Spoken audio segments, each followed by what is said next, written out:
This is Kenya's the number one opera in the world, according to Thorin. You're watching Thorin channel, that is also known as the number one existence fan in the world. Snappi, the in-game leader of OpTic Gaming, is a player who has spent the majority of his well-known CSGO career stuck in a spot, which I'm labelling the Snappi spot because he's the best example of it, that if you followed 1.6, in-game leaders like Threat and Pronax were always in, where, I mean, in CSGO you can say Blade, a Flipside, where what happens is, your star players get taken from your team. You're not in the number one team in your region, so your star players get taken. You then have to develop the next generation of stars. You have to go and find some player who's playing for a lesser team or some player who other people have discarded, he didn't work out. Develop them into a star player, only knowing that when you do it, in fact, the more successful you are doing it, the more likely it becomes that those teams above you in the hierarchy of your domestic region or the world in general will come, reach down, see your star players you developed who become good players and take them, and the process repeats itself. Also, these players, these in-game leaders, are often having to work with inferior complementary pieces. They don't have the best supportive players in the world. They don't have the best entry players in the world. These players, again, play in better squads, have already been identified elsewhere and are so valuable you just don't get them. They don't tend to get kicked from the top teams. So you're working with skilled players and rising talents, but then you've got pieces around them that maybe you have to find a way to just pragmatically be able to use in this sense, or tell a guy here, okay, you're probably not going to get many kills in this spot, but just try and play not to die, or stall a little bit so this other guy can rotate over. You're having to also be very smart in how you use those pieces to have a chance to win in terms of the maps that you're willing to play. You practically always, as has been the case with Heroic and with those teams that Threat and Pronax played in, you practically always have to run a fairly tactical style of play, because enough tactics can tell people what to do in specific micro movements around the map or rotations, which a better player, a more experienced player, a world-class player already has drilled into him, already understands innately or intuitively from his experience. But you can make up for some of that by telling people specifically where you want them to be, what you want them to consider, and then what you want them to do as kind of a flowchart of what you do in these situations. So tactics in that sense can help elevate a team beyond the skill that they might have, and it can even counter the skill of an opposing team, as you saw when Heroic was at IEM Katowice in 2017, and they had that amazing run of form where they managed to get out of a group they had no business getting out of in terms of skill and the name value and experience of the players they had. Also, having this tactical system helps, as I said, the younger, the more inexperienced, the worse players work together, and therefore a big emphasis on tactical approach and a streamlining of the comms becomes a kind of artificial scaffold for some team play, and makes up for and makes more efficient the players there, and makes up for them not having world-beating raw individual skills. Now, the problem with these players, these in-game leaders, that they suffer in their careers, what Snappi himself has suffered, and those players definitely did in 1.6, even though obviously Pronax got his chance in CSGO to be a great leader and Threat was an amazing coach, is because they take your star players, and the rest of the players in the team aren't that amazing either, like complementary pieces, so you can't just plug someone instantly in and become immediately as good or ever surpass as a team the other squads. You're in the worst spot of all, because you yourself never move up, because typically the top teams have what are already considered the best in-game leaders. So even if you are slightly better tactically, so for example, in 1.6, I think Threat was a better in-game leader in terms of the raw tactical element than Khan, but I think Khan had elements of leadership elsewhere and experience that was too valuable, and therefore he wasn't going to get replaced by someone like Threat. I think people like Robban and Volley were two legendary leaders and had done too much and could play around raw skill that people thought we didn't need the tactics of a Threat who wasn't that good an individual player. So unfortunately, you don't get to move up. Teams don't tend to recruit in-game leaders until they're at the very end of their rope. Likewise, they just want your stars, and then they want to use them with their in-game leader. So if anything, you're just training their stars to play with another in-game leader. But you know what? sometimes you get your shot, as Pronax did in Fnatic, and now as Snappi seemingly has done in OpTic Gaming. This is comparable to when MSL didn't get just given a bunch of players. What happened was he had Config already and he had Kirby stolen from him in this kind of cycle that we see. He managed to shape Config into a star player and he got Magus Boy as he was then called, who'd been playing pretty well in, funnily enough, the team that later became Heroic, was SK Gaming, and he helped develop him in an amazing talent. And at that point in time, the next year though, once those expectations reset to like, we've got a bunch of really good players now, that was when MSL had his spot to be in a team with the talent and to be in a team with talent comparable to his rival team Astralis. At one point in time, obviously after the play break, they actually superseded Astralis very briefly in 2017, but he wasn't ultimately able to make good on that, surpass them, become the number one in-game leader in Denmark, become the number one team fully in Denmark, and go to the top of the world rankings. So MSL didn't quite manage to do it. He had his chance and he sort of fell somewhere between the two spots. Now you look at where Snappi is though. Snappi has the talent to challenge the best in his region and the world. He has the players on paper to be in a top 5, top 10 team in the world. He has the players on paper to be better than North.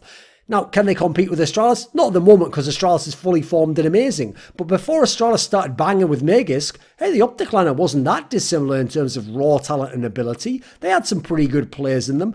So you look, okay, in Snappi's career, when he's had the lesser talent, he's had brief success. He's had times where he got a pretty good squad together, and he was actually able to get solid upsets over people, and he had a dangerous 2 or 3 maps in the pool, and then a couple that were a bit more questionable, and he had a lot less talent and firepower than other teams, but he was able to do a lot more with it when it was Valde and it was Yugi. Okay, he was able to do stuff with this squad, but ultimately he couldn't surpass the Norths of the world, couldn't get to the top level, and couldn't get recruited himself. So now he's back in a tough spot to some degree, as MSL was at one point in his career. So Snappi, quite frankly, must come through with this talent if he ever wants his career to go above the level it's been at right now. He has, in Config and Yugi, top talent. In Config, he has someone who was one of the world's best individual players last year in 2017. So that's an amazing piece of talent to have right there. Better than anyone right now that North has in their squad. Yugi looked like one of the rising talents from Denmark. Sure, he had a level yet to break through,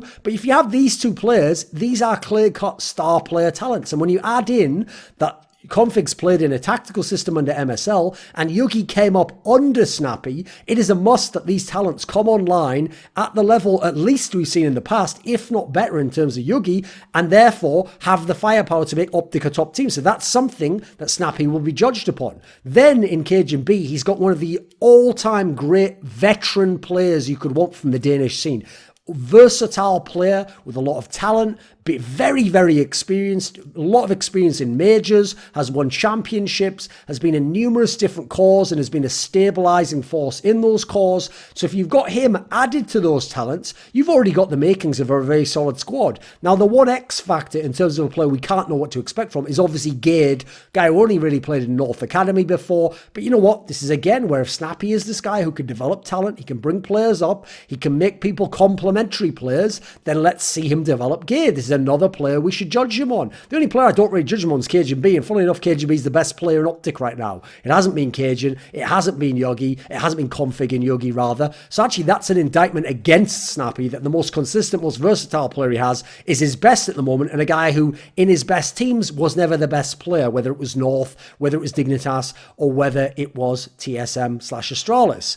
So I do have a question mark regarding Snappi's in-game leading, because I've seen in the latter squads when he had even less talent, there didn't seem to be that much going on in terms of raw ability. Sure, he had the upset at E-League, but that was about it really.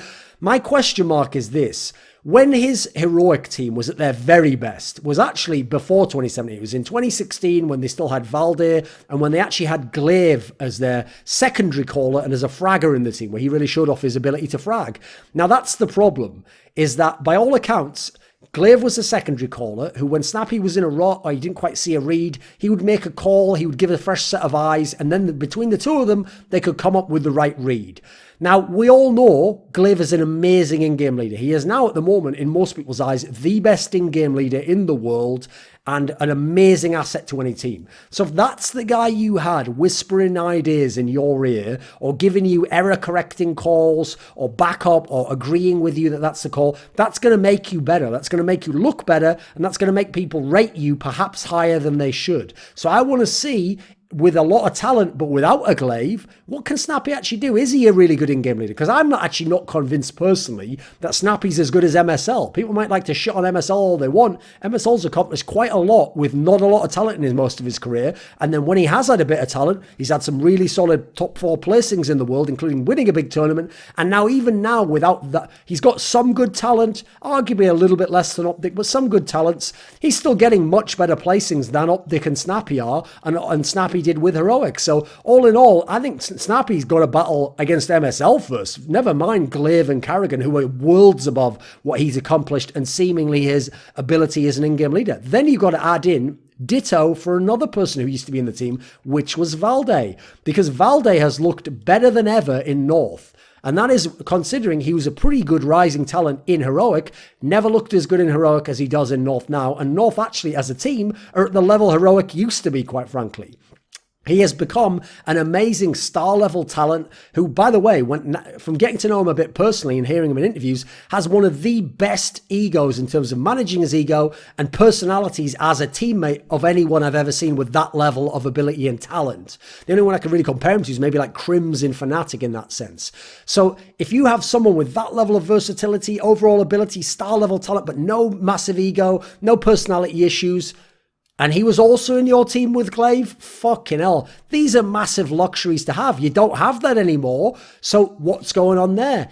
Are you going to suffer from not having that? Are you not going to be as good as you seemingly were as an in-game leader without that kind of a stabilizing piece in your squad? Because the problem is, Snappi is not a good individual player. If you want to make fun of MSL, go watch Snappi play a few games. Go watch some POVs of Snappi or watch him play against any tier 1 opposition. You're not going to see anything very good there, guys. You're going to see someone who can be a liability, quite frankly. But give credit to MSL. In MSL's best teams, he's made use of himself and put himself in spots where he can be vaguely effective or pragmatically can play. Snappi hasn't always done that, quite frankly. I've seen times in Heroic where he was pretty bad. I think in this OpTic squad, he's been one of the bigger liabilities.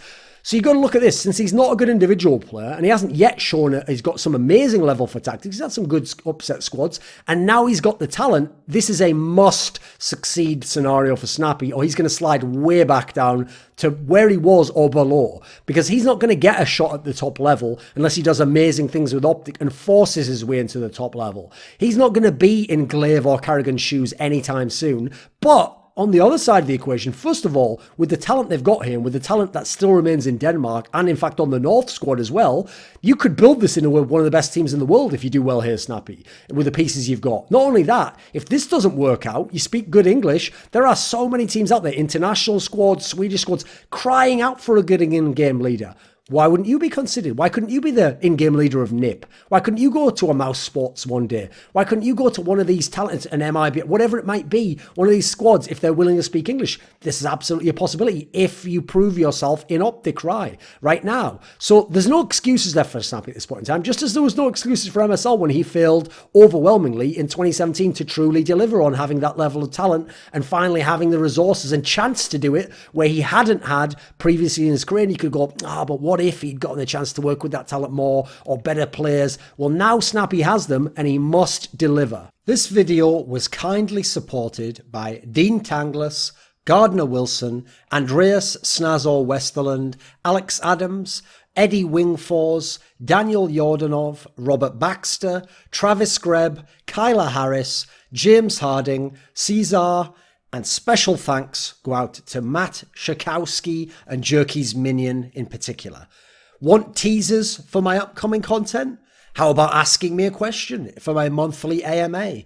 Do you want to take part in a discussion about esports with me? How about suggesting a topic or a guest for my content? Put your money where your mouth is and join the Scrilluminati today.